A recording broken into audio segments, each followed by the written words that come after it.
Okay, what we have here is a 3D printed brushless DC motor.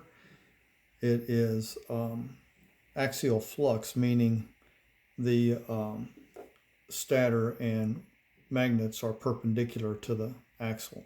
So the flux is parallel with the axle. And you can see the little amp meter there, and back here I've got the controller.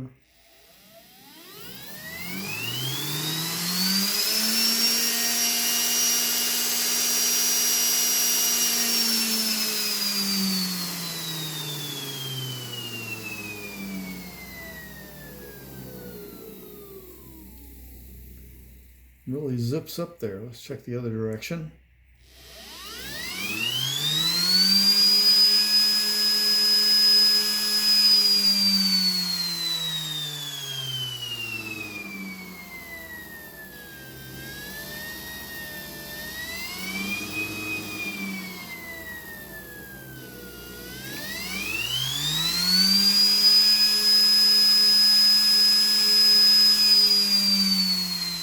That direction, it peaks out about 6 amps, settles down to about 4 amps.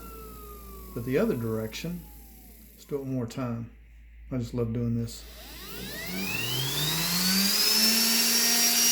So it peaks out a little over 4 and then drops back down to 2 amps.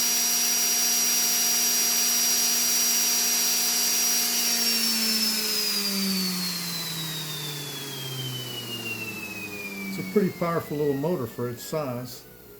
Well, I guess surprises me anyway.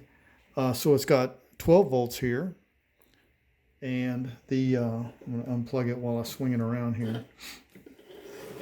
The little controller I'm using is a YJ01.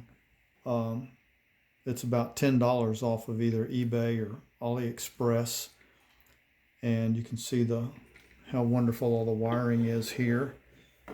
But this is the stator. You can see the wires for the stator going in. The idea is to learn how brushless DC motors work, and there's no better way than building one yourself. I've got another project. I'm working on building a controller for it. It was my primary objective. But this is a proof of concept as opposed to being a prototype, but I'm sure this thing could do some kind of work.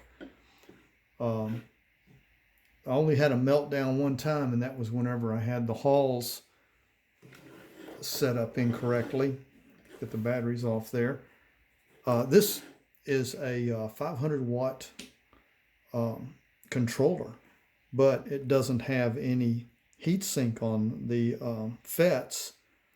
And so they say anything over 64 watts, you need to have a heat sink.